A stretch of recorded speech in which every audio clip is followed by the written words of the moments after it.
Hakim-Hakim pasal 1, Lembaga Alkitab Indonesia memberikan judul Keadaan Orang Israel setelah Yosua mati. Sesudah Yosua mati, orang Israel bertanya kepada Tuhan, "Siapakah daripada kami yang harus lebih dahulu maju menghadapi orang Kanaan untuk berperang melawan mereka?" Firman Tuhan, "Suku Yehuda lah yang harus maju. Sesungguhnya telah kuserahkan negeri itu ke dalam tangannya." Lalu berkatalah Yehuda kepada Simeon saudaranya itu, "Majulah bersama-sama dengan aku ke bagian yang telah diundikan kepadaku, dan baiklah kita berperang melawan orang Kanaan. Maka aku pun akan maju bersama-sama dengan engkau ke bagian yang telah diundikan kepadamu." Lalu Simeon maju bersama-sama dengan dia. Maka majulah suku Yehuda, lalu Tuhan menyerahkan orang Kanaan dan orang Feris ke dalam tangan mereka, dan mereka memukul kalah orang-orang itu dekat Besek, 10.000 orang banyakannya. Di Besek mereka menjumpai Adoni Besek dan berperang melawan dia, dan mereka memukul kalah orang Kanaan dan orang Feris. Tetapi Adoni Besek melarikan diri, lalu mereka mengejarnya dan menangkapnya, dan memotong ibu jari dari tangannya dan dari kakinya. Kata Adoni Besek, "Ada 70 raja dengan terpotong ibu jari tangan dan kakinya, memungut sisa-sisa makanan di bawah mejaku. Sesuai dengan yang kulakukan itu, demikianlah dibalaskan Allah kepadaku." Kemudian ia dibawa ke Yerusalem dan mati di sana. Sesudah itu, Bani Yehuda berperang melawan Yerusalem, merebutnya lalu memukulnya dengan mata pedang dan memusnahkan kota itu dengan api. Kemudian Bani Yehuda maju berperang melawan orang Kanaan yang diam di pegunungan, di tanah Negeb dan di daerah bukit. Lalu suku Yehuda bergerak menyerang orang Kanaan yang diam di Hebron. Nama Hebron dahulu adalah Kiryat Arba, dan memukul kalah Sesai, Ahiman dan Talmai. Dari sana mereka bergerak menyerang penduduk Debir. Nama Debir dahulu adalah Kiryat Sefer. Berkatalah Kaleb, "Siapa yang mengalahkan dan merebut Kiryat Sefer, kepadanya akan kuberikan Aksa anakku menjadi istrinya." Dan Otniel anak Kenas adik Kaleb merebut kota itu. Lalu Kaleb memberikan Aksa anaknya kepadanya menjadi istrinya. Ketika perempuan itu tiba, dibujuknya suaminya untuk meminta seberang ladang kepada ayahnya. Maka turunlah perempuan itu dari keledainya, lalu berkatalah Kaleb kepadanya, "Ada apa?" Jawabnya kepadanya, "Berikanlah kepadaku suatu hadiah. Telah kau berikan kepadaku tanah yang gersang, berikanlah juga kepadaku mata air." Lalu Kaleb memberikan kepadanya mata air yang di hulu dan mata air yang di hilir. Keturunan Hobab, ipar Musa, orang Keni itu, maju bersama-sama dengan Bani Yehuda dari kota pohon korma ke padang gurun, Yehuda di tanah Negeb dekat Arad. Lalu mereka menetap di antara penduduk di sana. Yehuda maju bersama-sama dengan Simeon saudaranya itu, lalu mereka memukul kalah orang Kanaan, penduduk Sefat. Mereka menumpas kota itu. Sebab itu kota itu dinamai Horma. Selanjutnya suku Yehuda merebut Gaza dengan daerahnya, Askelon dengan daerahnya, dan Ekron dengan daerahnya. Dan Tuhan menyertai suku Yehuda sehingga mereka menduduki pegunungan itu, tetapi mereka tidak dapat menghalau penduduk yang di lembah, sebab orang-orang ini mempunyai kereta-kereta besi. Kepada Kaleb telah diberikan Hebron seperti yang dikatakan Musa dahulu, dan dari sana telah dihalaukannya anak Enak yang 3 itu. Tetapi orang Yebus, penduduk kota Yerusalem, tidak dihalau oleh Bani Benyamin. Jadi orang Yebus itu masih diam bersama-sama dengan Bani Benyamin di Yerusalem sampai sekarang. Keturunan Yusuf juga maju menyerang Betel, dan Tuhan menyertai mereka. Keturunan Yusuf menyuruh orang mengintai Betel itu. Nama kota itu dahulu adalah Luz. Ketika pengintai-pengintai itu melihat seorang keluar dari kota itu, Maka berkatalah mereka kepadanya, "Tolong tunjukkan bagaimana kami dapat memasuki kota ini, maka kami akan memperlakukan engkau sebagai sahabat." Lalu ditunjukkannya lah kepada mereka bagaimana mereka dapat memasuki kota itu, dan mereka memukul kota itu dengan mata pedang. Tetapi orang itu dengan seluruh kaumnya dibiarkan mereka pergi. Orang itu pergi ke negeri orang Het dan mendirikan di sana sebuah kota yang dinamainya Luz. Demikianlah kota itu sampai sekarang. Suku Manasye tidak menghalau penduduk Bet-Sean dan penduduk segala anak kotanya, penduduk Tanak dengan segala anak kotanya, penduduk Dor dengan segala anak kotanya, penduduk Yibleam dengan segala anak kotanya, dan penduduk Magido dengan segala anak kotanya, sebab orang Kanaan itu berkeras untuk tetap diam di negeri itu.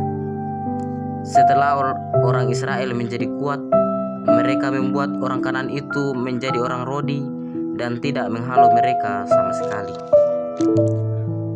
Suku Efraim pun tidak menghalau orang Kanaan yang diam di Geser, sehingga orang Kanaan itu tetap diam di tengah-tengah mereka di Geser. Suku Sebulon tidak menghalau penduduk Kitron dan penduduk Nahalol, sehingga orang Kanaan itu tetap diam di tengah-tengah mereka walaupun sebagai orang Rodi. Suku Asyer tidak menghalau penduduk Ako, penduduk Sidon serta Ahlab, Aksib, Helba, Efek, dan Rehob, sehingga orang Asyer itu diam di tengah-tengah orang Kanaan, penduduk asli di negeri itu, sebab orang-orang itu tidak dihalaunya.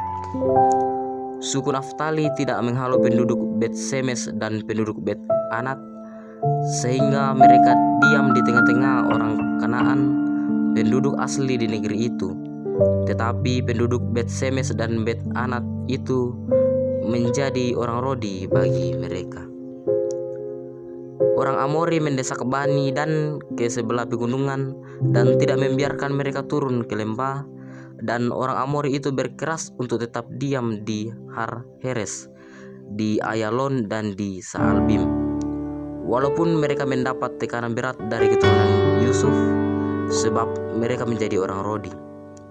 Daerah orang Amori itu mulai dari pendakian Akrabim, dari Sela terus ke atas. Pasal yang kedua, malaikat Tuhan di Bokhim. Lalu malaikat Tuhan pergi dari Gilgal ke Bokhim dan berfirman, "Telah kutuntun kamu keluar dari Mesir dan kubawa ke negeri yang kujanjikan dengan bersumpah kepada nenek moyangmu. Dan aku telah berfirman, aku tidak akan membatalkan perjanjianku dengan kamu untuk selama-lamanya, tetapi janganlah kamu mengikat perjanjian dengan penduduk negeri ini, sebab mereka haruslah kamu robohkan. Tetapi kamu tidak mendengarkan firmanku. Mengapa kamu berbuat demikian? Lagi aku telah berfirman, aku tidak akan menghalau orang-orang itu dari depanmu, tetapi mereka akan menjadi musuhmu dan segala allah mereka akan menjadi jerat bagimu." Setelah malaikat Tuhan mengucapkan firman itu kepada seluruh Israel, menangislah bangsa itu dengan keras. Maka tempat itu dinamai Bokhim. Lalu mereka mempersembahkan korban di sana kepada Tuhan. Orang Israel menyembah berhala pada zaman hakim-hakim. Setelah Yosua melepas bangsa itu pergi, maka pergilah orang Israel itu masing-masing ke milik pusakanya untuk memiliki negeri itu. Dan bangsa itu beribadah kepada Tuhan sepanjang zaman Yosua dan sepanjang zaman para tua-tua yang hidup lebih daripada Yosua, dan yang telah melihat segenap perbuatan yang besar yang dilakukan Tuhan bagi orang Israel. Dan Yosua bin Nun, hamba Tuhan itu, mati pada umur 110 tahun. Ia dikuburkan di daerah milik pusakanya di Timnat Heres, di pegunungan Efraim di sebelah utara Gunung Gas. Setelah seluruh angkatan itu dikumpulkan kepada nenek moyangnya, bangkitlah sesudah mereka itu angkatan yang lain yang tidak mengenal Tuhan ataupun perbuatan yang dilakukannya bagi orang Israel. Lalu orang Israel melakukan apa yang jahat di mata Tuhan, dan mereka beribadah kepada para Baal. Mereka meninggalkan Tuhan Allah nenek moyang mereka yang telah membawa mereka keluar dari tanah Mesir, lalu mengikuti Allah lain dari antara Allah bangsa-bangsa di sekeliling mereka dan sujud menyembah kepadanya, sehingga mereka menyakiti hati Tuhan. Demikianlah mereka meninggalkan Tuhan dan beribadah kepada Baal dan para Asitoret. Maka bangkitlah murka Tuhan terhadap orang Israel. Ia menyerahkan mereka ke dalam tangan perampok dan menjual mereka kepada musuh di sekeliling mereka, sehingga mereka tidak sanggup lagi menghadapi musuh mereka. Setiap kali mereka maju, tangan Tuhan melawan mereka dan mendatangkan malapetaka kepada mereka, sesuai dengan apa yang telah diperingatkan kepada mereka oleh Tuhan dengan sumpah, sehingga mereka sangat terdesak. Maka Tuhan membangkitkan hakim-hakim yang menyelamatkan mereka dari tangan perampok itu. Tetapi juga para hakim itu tidak mereka hiraukan, karena mereka bersinah dengan mengikuti Allah lain dan sujud menyembah kepadanya. Mereka segera menyimpang dari jalan yang ditempuh oleh nenek moyangnya yang mendengarkan perintah Tuhan. Mereka melakukan yang tidak patut. Setiap kali apabila Tuhan membangkitkan seorang hakim bagi mereka, maka Tuhan menyertai hakim itu dan menyelamatkan mereka dari tangan musuh mereka selama hakim itu hidup. Sebab Tuhan berbelas kasihan mendengar rintihan mereka karena orang-orang yang mendesak dan menindas mereka. Tetapi apabila hakim itu mati, kembalilah mereka berlaku jahat, lebih jahat dari nenek moyang mereka, dengan mengikuti Allah lain, beribadah kepadanya dan sujud menyembah kepadanya. Dalam hal apapun mereka tidak berhenti dengan perbuatan dan kelakuan mereka yang tegar itu. Apabila murka Tuhan bangkit terhadap orang Israel, berfirmanlah Ia, karena bangsa ini melanggar perjanjian yang telah kuperintahkan kepada nenek moyang mereka dan tidak mendengarkan firman-Ku, maka Aku pun tidak mau menghalau lagi dari depan mereka satupun dari bangsa-bangsa yang ditinggalkan Yosua pada waktu matinya, supaya dengan perantaraan bangsa-bangsa itu Aku mencobai orang Israel, apakah mereka tetap hidup menurut jalan yang ditunjukkan Tuhan seperti yang dilakukan oleh nenek moyang mereka atau tidak. Demikianlah Tuhan membiarkan bangsa-bangsa itu tinggal dengan tidak segera menghalau mereka. Mereka tidak diserahkannya ke dalam tangan Yosua. Pasal 3. Bangsa-bangsa asli yang dibiarkan tinggal di Kanaan. Inilah bangsa-bangsa yang dibiarkan Tuhan tinggal untuk mencobai orang Israel itu dengan perantaraan mereka, yakni semua orang Israel yang tidak mengenal perang Kanaan. Maksudnya ialah supaya keturunan-keturunan orang Israel yang tidak mengenal perang, yang sudah dilatih berperang oleh Tuhan. Yang tinggal ialah kelima raja kota orang Filistin dan semua orang Kanaan, orang Sidon dan orang Lewi yang mendiami pegunungan Libanon dari gunung Baal Hermon sampai ke jalan yang menuju ke Hamat. Mereka itu ada di sana supaya Ia mencobai orang Israel dengan perantaraan mereka untuk mengetahui apakah mereka mendengarkan perintah yang diberikan Tuhan kepada nenek moyang mereka dengan perantaraan Musa. Demikianlah orang Israel itu diam di tengah-tengah orang Kanaan, orang Het, orang Amori, orang Feris, orang Hewi dan orang Yebus. Mereka mengambil anak-anak perempuan orang-orang itu menjadi istri mereka dan memberikan anak-anak perempuan mereka kepada anak-anak lelaki orang-orang itu serta beribadah kepada Allah orang-orang itu. Otniel. Orang Israel melakukan apa yang jahat di mata Tuhan. Mereka melupakan Tuhan Allah mereka dan beribadah kepada para Baal dan para Asyera. Lalu bangkitlah murka Tuhan terhadap orang Israel, sehingga Ia menjual mereka kepada Kusyan Rishyataim, raja Aram Mesopotamia, dan orang Israel menjadi takluk kepada Kusyan Rishyataim 8 tahun lamanya. Lalu berserulah orang Israel kepada Tuhan, maka Tuhan membangkitkan seorang penyelamat bagi orang Israel, yakni Otniel anak Kenas adik Kaleb.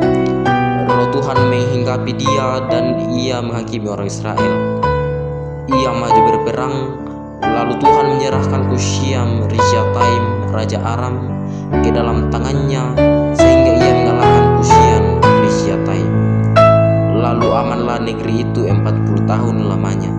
Kemudian matilah Otniel anak Kenas. Ehud. Tetapi orang Israel melakukan pula apa yang jahat di mata Tuhan. Lalu Eglon raja Moab diberi Tuhan kuasa atas orang Israel, oleh sebab mereka telah melakukan apa yang jahat di mata Tuhan. Raja ini mengajak Bani Amon dan Bani Amalek menjadi sekutunya. Lalu majulah ia dan memukul orang Israel kalah. Kota pohon korma diduduki mereka. 18 tahun lamanya orang Israel menjadi takluk kepada Eglon raja Moab. Lalu orang Israel berseru kepada Tuhan, maka Tuhan membangkitkan bagi mereka seorang penyelamat, yakni Ehud anak Gera, orang Benyamin, seorang yang kidal. Dengan perantaraannya orang Israel biasa mengirimkan upeti kepada Eglon raja Moab. Dan Ehud menjadi pedang yang bermata dua, yang panjangnya hampir sehasta, disandangnya lah itu di bawah pakaiannya pada pangkal paha kanannya. Kemudian ia menyampaikan upeti kepada Eglon raja Moab. Adapun Eglon itu seorang yang sangat gendut.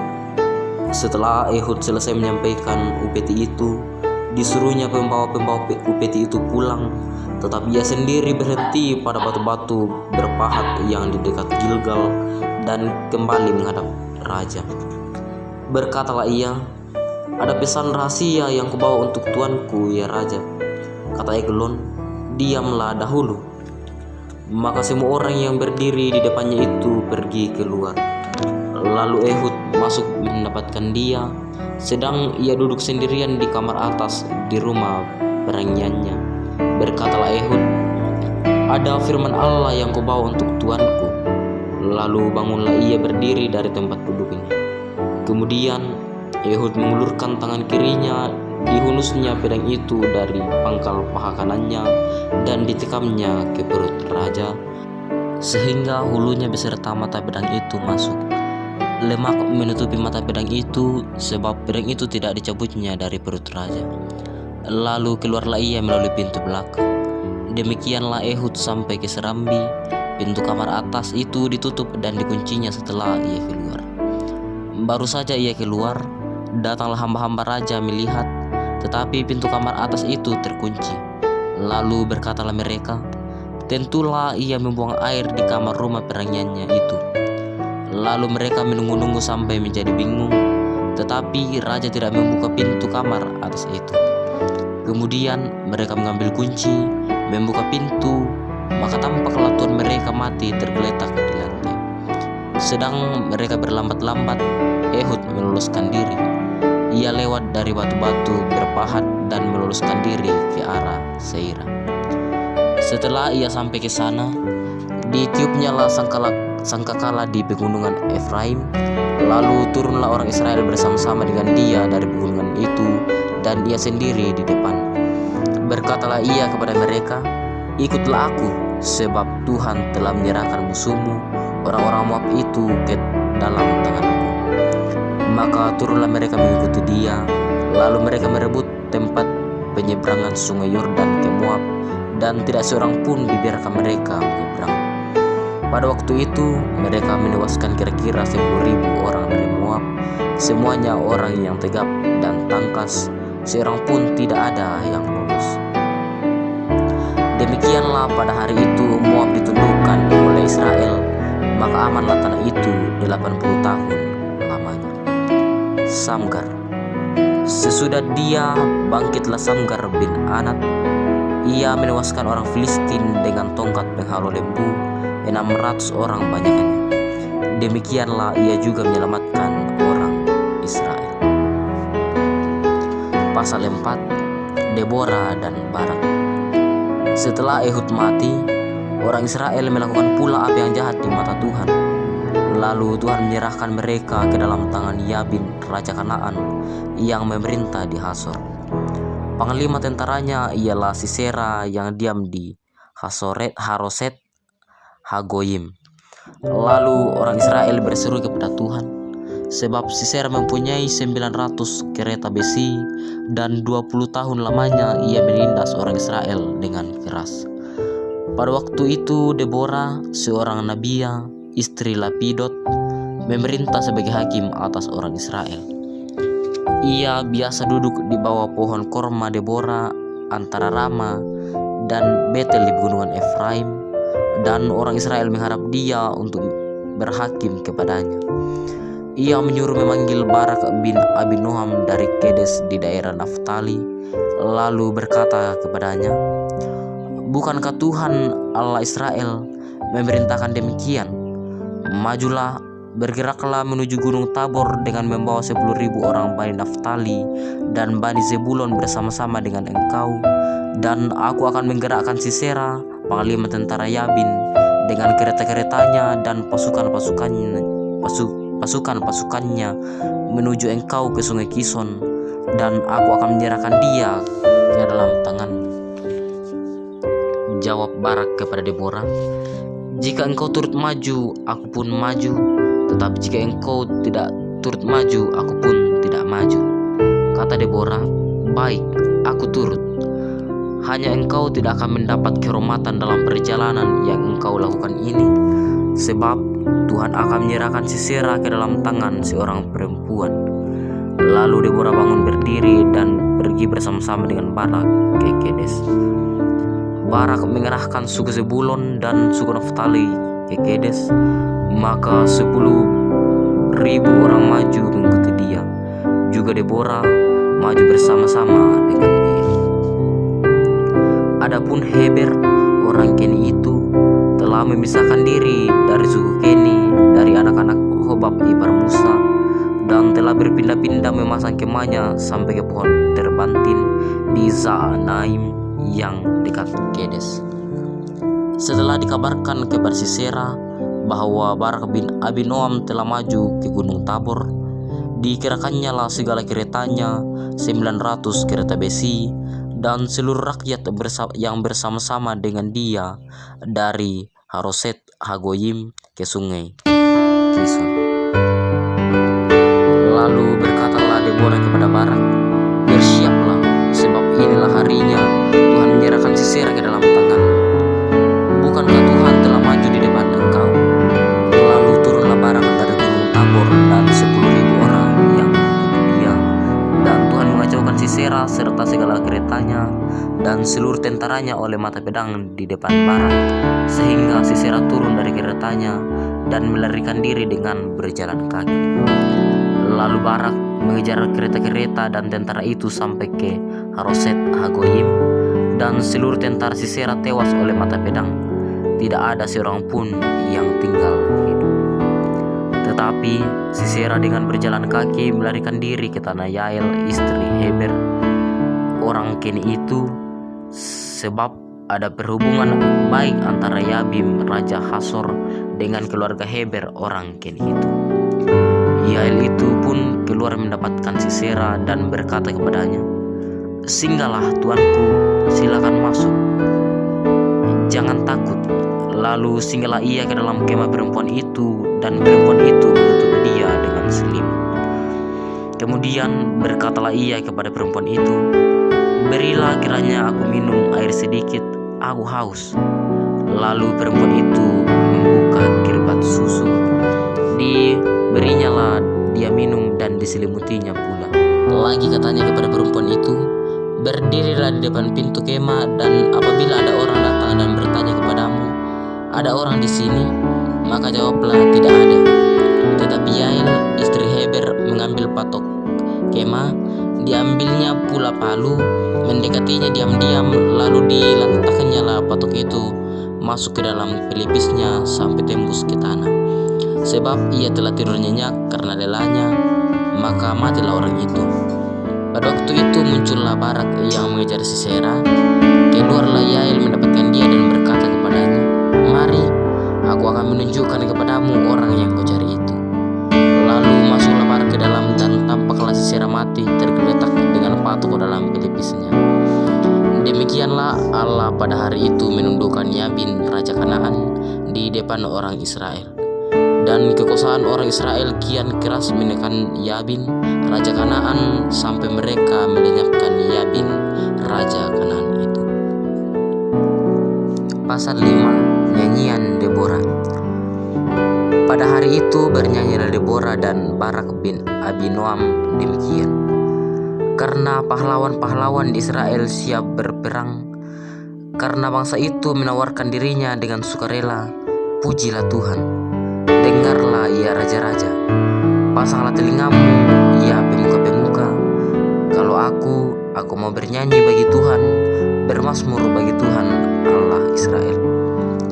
Tuhan, ketika engkau bergerak dari Seir, ketika engkau melangkah maju dari daerah Edom, bergoncanglah bumi, tirislah juga langit, juga awan tiris airnya.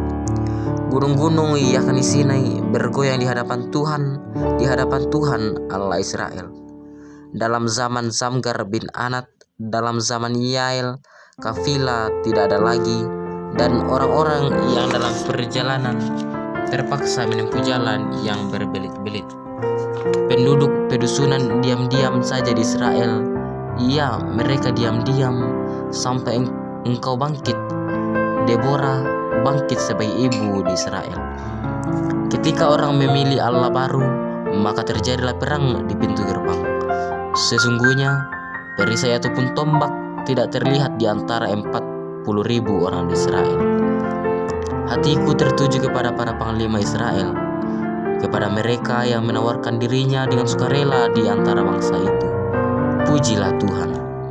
Kamu yang menunggang keledai betina putih, kamu yang duduk di atas permadani, kamu yang berjalan di jalan, ceritakanlah hal itu.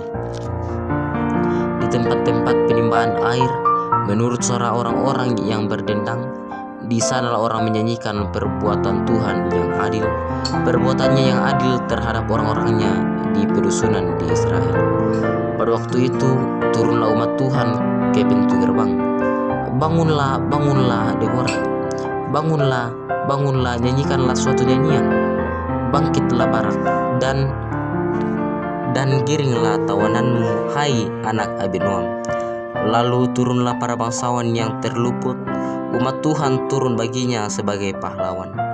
Dari suku Efraim mereka datang ke lembah, mengikuti engkau ia suku Benyamin dengan laskarmu.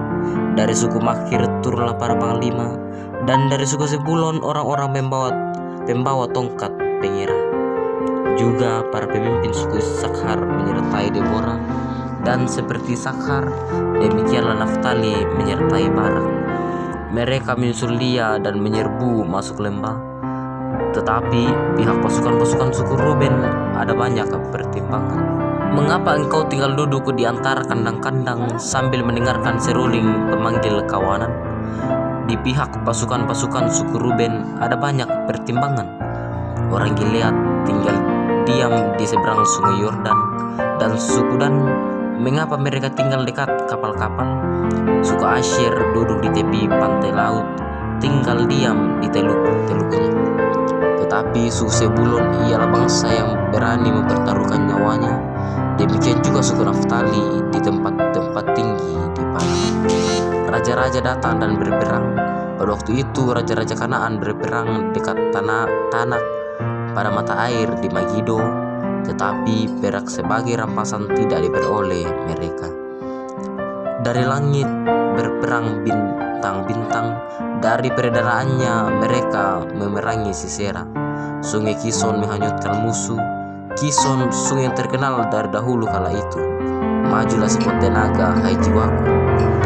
Ketika itu menderaplah telapak kuda, karena berpacu lari kuda-kudanya. Kutukilah kota Meros, firman malaikat Tuhan. Kutukilah habis-habisan penduduknya, karena mereka tidak datang membantu Tuhan sebagai pahlawan. Diberkatilah Yael, istri Heber, orang Keni itu melebihi perempuan-perempuan lain. Diberkatilah ia melebihi perempuan-perempuan yang di dalam kemah. Air diminta orang itu, tetapi susu diberikannya.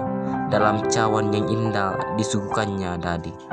Tangannya diulurkannya mengambil patok, tangan kanannya mengambil tukul tukang, Ditukulnya Sisera, dihancurkannya kepalanya, diremukkan dan ditembusnya pelipisnya. Dekat kakinya orang itu rebah, tewas tergeletak. Dekat kakinya orang itu rebah dan tewas. Di tempat ia rebah, di sanalah orang itu tewas digagahi. Dari jendela ibu Sisera menjenguk dan berseru dari tingkap, "Mengapa keretanya tak kunjung datang? Mengapa kereta-keretanya belum kedengaran?" Yang paling bijak di antara dayang-dayangnya menjawabnya, dan ia sendiri juga membalas perkataannya itu. "Bukankah mereka mendapat jarahan dan membagi-baginya, gadis seorang dua untuk setiap orang? Jarahan kain berwarna sehelai dua untuk Sisera, jarahan kain sulaman aneka warna sehelai dua untuk leherku. Demikianlah akan binasa segala musuhmu, ya Tuhan. Tetapi orang yang mengasihinya bagaikan matahari terbit dalam kemegahannya. Lalu amanlah negeri itu 40 tahun lamanya." Gideon menyisir musuh. Adapun Yerubbaal, itulah Gideon, bangun pagi-pagi dengan segala rakyat yang bersama-sama dengan dia. Lalu mereka berkemah dekat mata air Herod. Perkemahan orang Midian itu ada di sebelah utaranya, dekat bukit Bor di lembah. Berfirmanlah Tuhan kepada Gideon, "Terlalu banyak rakyat yang bersama-sama dengan engkau itu daripada yang kukehendaki untuk menyerahkan orang Midian ke dalam tangan mereka. Jangan-jangan orang Israel berbegah-begah diri terhadap aku sambil berkata, tanganku sendirilah yang menyelamatkan aku. Maka sekarang serukanlah kepada rakyat itu demikian, siapa yang takut dan gentar, biarlah ia pulang, enyah dari pegunungan Gilead." Lalu pulanglah 22.000 orang dari rakyat itu, dan tinggallah 10.000 orang. Tetapi Tuhan berfirman kepada Gideon, "Masih terlalu banyak rakyat, suruhlah mereka turun minum air, maka aku akan menyaring mereka bagimu di sana. Siapa yang kufirmankan kepadamu, inilah yang akan pergi bersama-sama dengan engkau. Dialah yang akan pergi bersama-sama dengan engkau. Tetapi barang siapa yang kufirmankan kepadamu, inilah orang yang tidak akan pergi bersama-sama dengan engkau, dialah yang tidak akan pergi." Lalu Gideon menyuruh rakyat itu turun minum air, dan berfirmanlah Tuhan kepadanya, "Barang siapa yang menghirup air dengan lidahnya seperti anjing menjilat, haruslah kau kumpulkan tersendiri. Demikianlah juga semua orang yang berlutut untuk minum. Jumlah orang yang menghirup dengan membawa tangannya ke mulutnya ada 300 orang. Tetapi yang lain dari rakyat itu semuanya berlutut minum air." Lalu berfirmanlah Tuhan kepada Gideon, "Dengan ke-300 orang yang menghirup itu akan kuselamatkan kamu. Aku akan menyerahkan orang Midian ke dalam tanganmu. Tetapi yang lain dari rakyat itu semuanya boleh pergi masing-masing ke tempat kediamannya." Dari rakyat itu mereka mengambil bekal dan sangkakala. Demikianlah seluruh orang Israel disuruhnya pergi masing-masing ke kemahnya. Tetapi ketika ke-300 orang itu ditahannya, adapun perkemahan orang Midian ada di bawahnya di lembah. Pada malam itu berfirmanlah Tuhan kepadanya, "Bangunlah, turunlah menyerbu perkemahan itu, sebab telah kuserahkan itu ke dalam tanganmu. Tetapi jika engkau takut untuk turun menyerbu, turunlah bersama dengan Pura, bujangmu, ke perkemahan itu. Maka kau dengarlah apa yang mereka katakan. Kemudian engkau akan mendapat keberanian untuk turun menyerbu perkemahan itu." Lalu turunlah ia bersama dengan Pura, bujangnya itu, sampai kepada penjagaan terdepan laskar di perkemahan itu. Adapun orang Midian dan orang Amalek, yang semua orang dari sebelah timur itu, berkelimpangan di lembah itu, seperti belalang banyaknya, dan unta mereka tidak terhitung, seperti pasir di tepi laut banyaknya. Ketika Gideon sampai ke situ, kebetulan ada seorang menceritakan mimpinya kepada temannya. Katanya, "Aku bermimpi, tampak sekeping roti jelai berguling masuk ke perkemahan orang Midian. Setelah sampai ke kemah ini, dilanggarnyalah kemah ini sehingga roboh dan dibongkar-bongkarnya. Demikianlah kemah ini habis."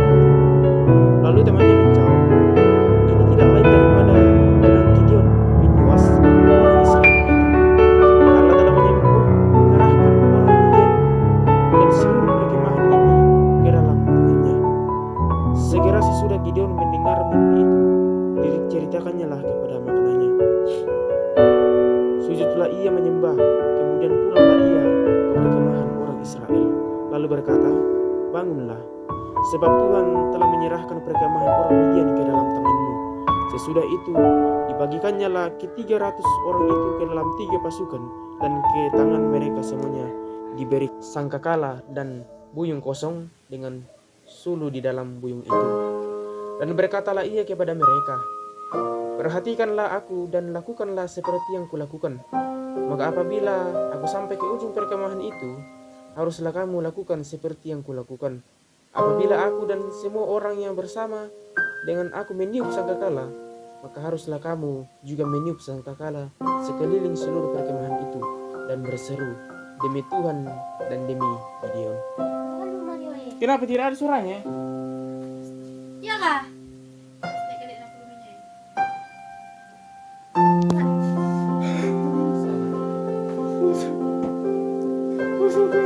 Baru saja ditempatkan, lalu mereka meniup sangkakala sambil memecahkan buyung yang di tangan mereka.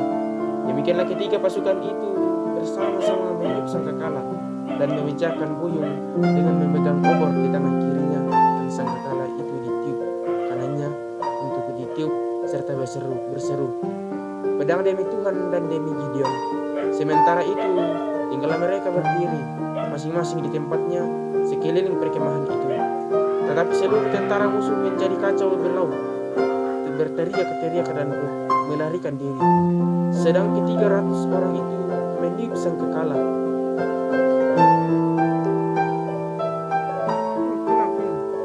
Pedang yang seorang diarahkan kepada yang lain. Lalu larilah tentara itu sampai ke Betsita, ke arah Bukmar, apa itu kan? Suku Naftali dan dari suku Asyir dan dari segenap suku Manasye. Lalu mereka mengejar orang Midian itu.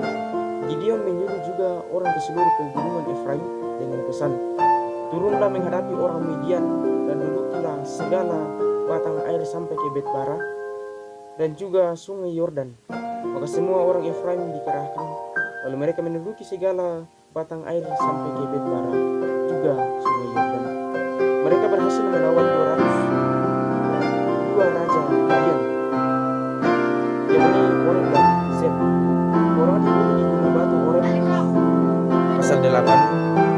Lalu berkatalah orang-orang Efraim kepada Gideon, "Apa macam perbuatanmu ini terhadap kami? Mengapa engkau tidak memanggil kami ketika engkau pergi berperang melawan orang Midian?" Lalu mereka menyesali dia dengan sangat. Jawabnya kepada mereka, "Apa perbuatanku dalam hal ini jika dibandingkan dengan kamu? Bukankah pemandikan susulan oleh suku Efraim lebih baik hasilnya daripada Abiezer? Allah telah menyerahkan kedua raja Midian itu, yakni Oreb dan Zeb, ke dalam tanganmu. Apa yang telah dapat mencapai jika dibandingkan dengan kamu?" Setelah ia berkata demikian, maka redalah marah mereka terhadap dia. Ketika Gideon sampai ke sungai Yordan, menyeberanglah ia dan ke-300 orang yang bersama-sama dengan dia. Meskipun masih lelah, namun mengejar juga. Dan berkatalah ia kepada orang-orang Sukot, "Tolong berikan kepada roti untuk rakyat yang mengikuti aku ini, sebab mereka lemah telah lelah. Aku sedang mengejar Zeb dan Salmuna, raja-raja Midian." Tetapi jawab para raja pemuka di Sukot itu, "Sudahkah Seba dan Salmuna itu ada dalam tubuhmu, sehingga kami harus memberikan roti kepada tentaramu?" Lalu katanya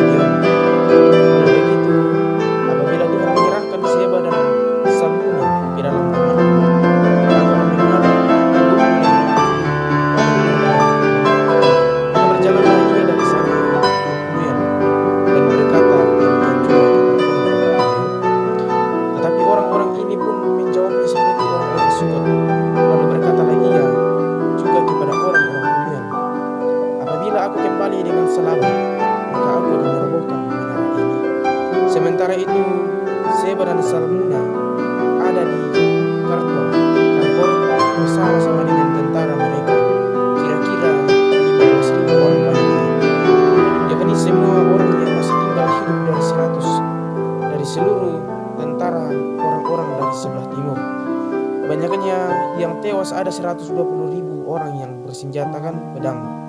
Gideon maju melalui jalan orang-orang diam di dalam kemah di sebelah timur Noba dan Yokbeha, lalu memukul itu. Ketika tentara itu menyangka dirinya aman, Seba dan Salmuna melarikan diri. Tetapi Gideon mengejar mereka dan menawan kedua raja Midian itu, yakni Seba dan Salmuna. Sedang seluruh rakyat tentara itu dicerai-beraikannya. Kemudian kembalilah Gideon bin Yoas dari peperangan dengan melalui pendakian Heres. Ditangkapnya lah seorang pemuda dari penduduk Sukot. Setelah ditanya, orang itu menuliskan nama para pemuka dan para tua-tua di Sukot untuk Gideon, 70 tahun, 7 orang banyaknya. Lalu pergilah Gideon kepada orang-orang Sukot sambil berkata, inilah Seba dan Salmuna, yang karenanya kamu telah mencela aku dengan berkata, sudahkah Seba dan Salmuna itu ada dalam tanganmu, sehingga kami harus memberikan roti kepada orang-orang yang lelah itu. Lalu ia mengumpulkan para tua-tua kota itu. Ia mengambil duri padang gurun dan onak dan menghajar orang-orang Sukot dengan itu. Juga menara Pnuel dirobohkannya dan dibunuhnya orang-orang kota itu. Kemudian bertanyalah ia kepada Seba dan Salmuna, di manakah orang-orang yang telah kamu bunuh di kabar itu? Jawab mereka, mereka itu serupa dengan engkau. Sikap mereka masing-masing seperti anak raja. Lalu kata Gideon, saudara-saudaraku lah itu, anak-anak itu, demi Tuhan yang hidup, seandainya kamu membiarkan mereka hidup, aku tidak akan membunuh kamu. Katanya kepada Yetar, anak sulungnya, bangunlah, bunuhlah mereka. Tetapi orang muda itu tidak membunuh pedangnya, karena ia takut, sebab ia masih muda. Lalu kata Seba dan Salmuna, bangunlah engkau sendiri dan pangkallah dan paranglah kami, sebab seperti orangnya demikian pula kekuatan. Maka bangunlah Gideon, dibunuhnya Seba dan Salmuna. Kemudian diambilnya bulan-bulan yang ada pada leher unta mereka. Kemudian berkatalah orang Israel kepada Gideon, biarlah engkau memerintah kami, baik engkau baik anakmu maupun cucumu, sebab engkaulah yang menyelamatkan kami dari tangan orang Midian. Jawab Gideon kepada mereka, Aku tidak akan memerintah kamu, tetapi Tuhan yang memerintah kamu. Selanjutnya kata Gideon kepada mereka, satu hal saja yang kuminta kepadamu, baiklah kamu masing-masing memberikan anting-anting dari jarahnya, karena musuh itu beranting-anting emas, sebab mereka orang Ismail. Jawab mereka, kami mau memberikannya dengan suka hati. Dan setelah dihamparkan sehelai kain, maka masing-masing melemparkan anting-anting dari jarahannya ke atas kain itu. Adapun berat anting-anting emas yang dimintanya itu ada 1.700 sikal emas, belum terhitung bulanan-bulanan, perhiasan telinga dan berpakaian kain ungu muda yang dipakai oleh raja-raja Midian. Dan sebelum terhitung kalung, rantai yang ada pada leher unta mereka. Kemudian Gideon membuat efod dari semuanya itu dan menempatkannya di kotanya di Ofra. Di sanalah orang Israel berlaku seorang dengan menyembah efod itu. Inilah yang menjadi jerat bagi Gideon dan seisi rumahnya. Demikianlah orang Midian tunduk kepada orang Israel dan tidak dapat mengadakan kepalanya lagi. Maka amanlah negeri itu 40 tahun lamanya pada zaman Gideon. Lalu Yerubbaal bin Yoas pergilah dan diam di rumahnya sendiri. Gideon mempunyai 70 anak laki-laki, semuanya anak kandungnya, sebab ia beristri banyak. Juga gundinya yang tinggal di Sikem melahirkan seorang anak laki-laki baginya. Lalu ia memberikan nama Abimelek kepada anak itu. Gideon bin Yoas mati pada waktu rambutnya telah putih, lalu dikuburkan dalam kubur Yoas ayahnya di Ofra, kota orang Abiezer. Setelah Gideon mati, kembalilah orang Israel berjalan serong dengan mengikuti para Baal dan membuat Baal Berit menjadi Allah mereka. Orang Israel tidak ingat kepada Tuhan Allah mereka yang telah melepaskan mereka dari tangan semua musuhnya di sekelilingnya. Juga tidak menunjukkan terima kasihnya kepada keturunan Yerubbaal Gideon seimbang dengan segala yang baik yang telah dilakukannya kepada orang Israel. 9. Abimelek menjadi raja di Sikem. Adapun Abimelek bin Yerubbaal pergi ke Sikem kepada saudara-saudara ibunya dan berkata kepada mereka dan kepada seluruh kaum dari pihak keluarga ibunya, "Tolong katakan kepada seluruh warga kota Sikem, manakah yang lebih baik bagimu? 70 orang memerintah kamu, yaitu semua anak Yerubbaal, atau 1 orang? Dan ingat juga bahwa aku darah dagingmu." Lalu saudara-saudara ibunya mengatakan hal ihwalnya kepada seluruh warga kota Sikem. Maka condonglah hati orang-orang itu untuk mengikuti Abimelek, sebab kata mereka, "Memang dia saudara kita." Sesungguhnya itu mereka memberikan kepadanya 7 uang perak dan kuil perak. Lalu Abimelek memberi perak itu sebagai upah kepada petualang-petualang dan orang-orang dekat supaya mengikuti dia. Ia pergi ke rumah ayahnya di Ofra, lalu membunuh saudara-saudaranya, anak-anak Yerubbaal, 70 orang di atas. Kemudian berkumpullah seluruh warga kota Sikem dan seluruh Bet Milo. Mereka pergi menobatkan Abimelek menjadi raja dekat pohon terbanting di tugu peringatan yang di Sikem. Setelah hal itu dikabarkan kepada Yotam, pergilah ia ke gunung Gerizim dan berdiri di atasnya. Lalu berserulah ia dengan suara nyaring kepada mereka, "Dengarkanlah aku, kamu warga kota Sikem, maka Allah akan mendengarkan kamu juga. Sekali peristiwa pohon-pohon pergi mengurapi yang akan menjadi raja atas mereka. Kata mereka kepada pohon zaitun, 'Jadilah raja atas kami.' Tetapi pohon zaitun itu tidak kepada mereka, 'Masakan aku meninggalkan minyakku yang dipakai untuk menghormati Allah dan manusia, dan pergi melayang di atas pohon-pohon?' Lalu kata pohon-pohon itu kepada pohon ara, 'Marilah, jadilah raja atas kami.' Tetapi jawab pohon ara itu kepada mereka, 'Masakan aku meninggalkan manisanku dan buah-buahku yang baik, dan pergi melayang di atas pohon-pohon?' Lalu kata pohon-pohon itu kepada pohon anggur, 'Marilah, jadilah raja atas kami.' Tetapi jawab pohon anggur itu kepada mereka, 'Masakan aku meninggalkan air buah anggurku yang menyukakan hati Allah dan manusia, dan pergi melayang di atas pohon-pohon?'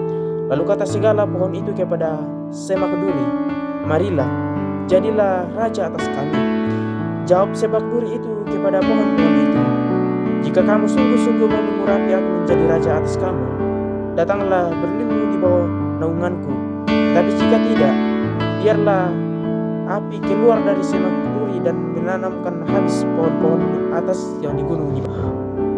Maka sekarang, jika kamu berlaku setia dan tulus ikhlas dengan membuat Abimelek menjadi raja, dan jika kamu berbuat yang baik kepada Yerubbaal dan kepada keturunannya, dan jika kamu membalaskan kepadanya seimbang dengan jasanya, bukankah ayahku telah berperang membela kamu dan menyambung nyawanya, dan telah melepaskan kamu dari tangan orang Midian?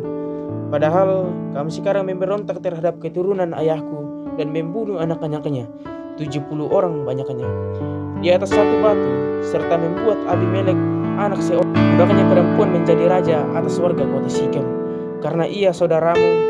Jadi jika kamu pada hari ini berlaku setia dan tulus ikhlas kepada Yerubbaal dan keturunannya, maka silakanlah kamu bersukacita atas Abimelek, ia bersukacita ke atas kamu.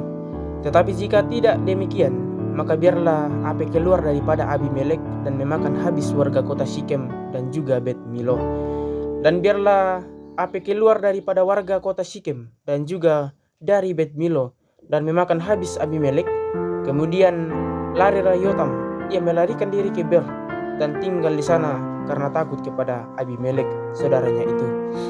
Setelah 3 tahun lamanya Abimelek memerintah atas orang Israel, maka Allah membangkitkan semangat jahat di antara Abimelek dan warga kota Sikem, sehingga warga kota Sikem itu menjadi tidak setia kepada Abimelek, supaya kekerasan terhadap 70 anak Yerubbaal dibalaskan, darah mereka ditimpakan kepada Abimelek, saudara mereka yang telah terbunuh mereka, dan kepada warga kota Sikem yang membantu dia membunuh saudara-saudaranya itu. Sebab warga kota Sikem itu menempatkan orang untuk menghadang dia di puncak gunung dan merampas setiap orang yang melewati mereka melalui jalan itu. Hal itu dikabarkan kepada Abimelek. Sementara itu, Gal bin Ebed beserta saudara-saudaranya telah datang dan pindah ke kota Sikem, warga kota Sikem percaya kepadanya. Jadi pergilah mereka ke ladang. Mereka mengumpulkan hasil kebun anggur mereka dan mengirik memerasnya. Lalu mengadakan perayaan. Mereka masuk ke kuil Allah mereka dan makan minum sambil mengutuki Abimelek. Berkatalah Gal bin Ebed, siapa itu Abimelek dan siapa kita orang Sikem? Maka kita menjadi hambanya. Bukankah anak Yerubbaal dan Zebul wakilnya menjadi hamba orang-orang Hemor, ayah Sikem? Jadi mengapakah kita menjadi hambanya? Sekiranya orang-orang kota ini ada di antara tanganku, maka tentulah aku mengenyahkan Abimelek. Lalu berkatalah ia kepada Abimelek, perkuatlah tentaramu dan majulah. Ketika Zebul, penguasa kota itu, mendengar perkataan Gal bin Ebed, bangkitlah amarahnya. Ia mengirim utusan kepada Abimelek di Aruma dengan Gal bin Ebed dan saudara-saudaranya telah datang ke Sikem dan berketahui mereka menghasut kota itu melawan engkau. Oleh sebab itu berkatalah kepada waktu malam, engkau dan rakyat yang bersama-sama dengan engkau itu, dan adakanlah perhadapan dengan di padang. Esoknya di pagi-pagi pada waktu matahari terbit haruslah engkau menyerbu kota itu. Dan jika ia dan orang-orangnya keluar melawan engkau, maka engkau dapat berbuat kepadanya sesuai dengan keadaan yang kau dapati. Sebab itu berangkatlah Abimelek kepada waktu malam beserta segala rakyat yang bersama-sama dengan dia. Lalu mereka mengadakan penghadangan dalam 4 pasukan untuk melawan Sikem. Ketika Gal bin Ebed pergi keluar dan berdiri di depan pintu gerbang kota itu, Abimelek kebetulan bangun dari tempat penghadangannya beserta rakyat yang bersama-sama dengan dia. Ketika Gal melihat banyak itu, berkatalah ia kepada Zebul, lihat, ada orang banyak turun dari puncak gunung. Jawab Zebul kepadanya, itu bayang-bayang gunung yang kau sangka manusia. Kata Gal sekali lagi, lihat, ada orang banyak turun dari gunung pusat tanah dan satu kelompok dari jalan pohon terbanting beramal. Jawab Zebul kepadanya, di manakah mulutmu itu yang mengatakan siapa itu Abimelek? Maka kita menjadi hambanya. Bukankah ini orang-orang yang telah kau hina itu? Majulah sekarang untuk memerangi mereka. Maka majulah Gal dengan dipandangi oleh warga kota Sikem, lalu berperang melawan Abimelek. Tetapi Abimelek mengejar dia, dan ia melarikan diri dari depannya. Dan banyaklah orang tewas sampai di depan pintu gerbang. Adapun Abimelek tinggal di Aruma, tetapi Zebul mengusir Gal dan saudara-saudaranya, sehingga mereka ini tidak dapat tinggal di Sikem. Keesokan harinya, orang-orang kota itu pergi ke ladang. Setelah hal itu dikabarkan kepada Abimelek, dibawanyalah rakyatnya, dibaginya dalam 3 pasukan. Lalu mereka mengadakan pengadaan di padang. Ketika dilihatnya bahwa orang-orang kota itu keluar dari dalam kota, bangunlah ia menyerang mereka serta menewaskan mereka. Abimelek dan pasukan bersama-sama dengan dia menyerbu dan menduduki pintu gerbang kota.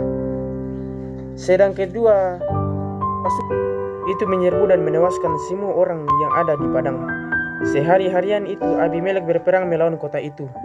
Ia merebut kota itu dan membunuh orang-orang yang di dalamnya. Kemudian dirobohkannya lah kota itu dan ditaburinya dengan garam. Mendengar itu, masuklah seluruh warga kota menara Sikem ke dalam liang di bawah kuil El-Berit. Dikabarkanlah kepada Abimelek bahwa seluruh warga kota menara Sikem telah dihimpun di sana. Lalu Abimelek dan seluruh rakyatnya bersama-sama dengan dia naik ke gunung Salmon. Abimelek mengambil kapak, lalu memotong dahan-dahan kayu, mengangkatnya dan meletakkannya ke atas bahunya sambil berkata kepada rakyatnya yang bersama-sama dengan dia, turutilah dengan segera perbuatanku yang kamu lihat ini. Kemudian rakyat itu masing-masing memotong dahan-dahan, lalu mengikuti Abimelek, meletakkan dahan-dahan itu di atas liang dan membakar liang itu di atas kepala orang-orang itu. Demikianlah semua penduduk kota menara Sikem juga mati, kira-kira 1.000 orang laki-laki dan perempuan. Selanjutnya Abimelek pergi ke Tebes. Ia mengepung Tebes lalu merebutnya. Tetapi ada sebuah menara yang kuat di tengah-tengah kota, dan semua laki-laki dan perempuan, seluruh warga kota itu melarikan diri ke situ. Mereka menutup pintu di belakangnya dan naik ke atas soto menara itu. Lalu sampailah Abimelek ke menara itu, menyerangnya dan dapat menerobos sampai ke pintu menara itu untuk membakarnya. Tetapi seorang perempuan menimpakan sebuah batu kilangan kepada kepala Abimelek dan memecahkan batu kepalanya. Dengan segera dipanggilnya bujang pembawa senjatanya dan berkata kepadanya, "Hunuslah pedangmu dan bunuhlah aku, supaya jangan orang berkata tentang aku, seorang perempuan membunuh dia." Lalu bujangnya itu menikam dia sehingga mati. Setelah dilihat orang Israel bahwa Abimelek telah mati, pergilah mereka masing-masing ke tempat kediamannya. Demikianlah Allah membalaskan kejahatan yang dilakukan oleh Abimelek kepada ayahnya, yaitu membunuhnya atas ke-70 saudaranya. Juga segala kejahatan orang-orang Sikem ditimpakan kembali oleh Allah kepada mereka sendiri. Demikianlah kutuk Yotam bin Yerubbaal mengenai mereka. Pasal 10 Tola. Sesudah Abimelek, bangkitlah Tola bin Pua bin Dodo, seorang Isakhar, untuk menyelamatkan orang Israel. Ia diam di Samir di pegunungan Efraim, dan ia memerintah sebagai hakim atas orang Israel 23 tahun lamanya. Kemudian matilah ia, lalu dikuburkan di Samir. Yair. Sesudah dia, bangkitlah Yair orang Gilead, yang memerintah sebagai hakim atas orang Israel 22 tahun lamanya. Ia mempunyai 30 anak laki-laki yang mengendarai 30 ekor keledai jantan, dan mereka mempunyai 30 kota yang sampai sekarang disebutkan orang Hawat Yair di tanah Gilead. Lalu matilah Yair dan dikuburkan di Kamu. Israel ditindas oleh Bani Amon. Orang Israel itu melakukan pula apa yang jahat di mata Tuhan. Mereka beribadah kepada para Baal dan para Asitoret, kepada para Allah orang Aram, para Allah orang Sidon, para Allah orang Moab, para Allah Bani Amon, dan para Allah orang Filistin. Tetapi Tuhan ditinggalkan mereka, dan kepada Dia mereka tidak beribadah. Lalu bangkitlah murka Tuhan terhadap orang Israel, dan Ia menyerahkan mereka ke dalam tangan orang Filistin dan Bani Amon. Dalam tahun itu juga orang Israel ditindas dan diinjak mereka. 18 tahun lamanya mereka memperlakukan demikian semua orang Israel yang di sebelah sungai Yordan di tanah orang Amori yang di Gilead. Dan Bani Amon pun menyeberangi sungai Yordan untuk berperang melawan suku Yehuda, suku Benyamin, dan keturunan Efraim, sehingga orang Israel sangat terdesak. Lalu berserulah orang Israel kepada Tuhan, katanya, "Kami telah berbuat dosa terhadap Engkau, sebab kami telah meninggalkan Allah kami lalu beribadah kepada para Baal." Tetapi firman Tuhan kepada orang Israel, "Bukankah aku yang telah menyelamatkan kamu dari tangan orang Mesir, orang Amori, Bani Amon, orang Filistin, orang Sidon, suku Amalek, dan suku Maon yang menindas kamu ketika kamu berseru kepadaku? Tetapi kamu telah meninggalkan aku dan beribadah kepada Allah lain. Sebab itu aku tidak akan menyelamatkan kamu lagi. Pergi sajalah berseru kepada para Allah yang telah kamu pilih itu. Biar mereka lah yang menyelamatkan kamu pada waktu kamu terdesak." Kata orang Israel kepada Tuhan, "Kami telah berbuat dosa.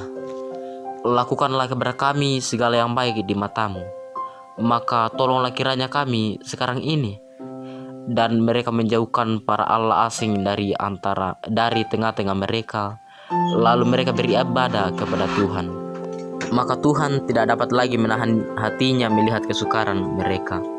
Kemudian Bani Amon dikerahkan dan berkemah di Gilead, sedang seorang Israel berkumpul dan berkemah di Mispa. Maka para pemimpin bangsa di Gilead berkata seorang kepada yang lain, "Siapakah orang yang berani memulai peperangan melawan Bani Amon itu?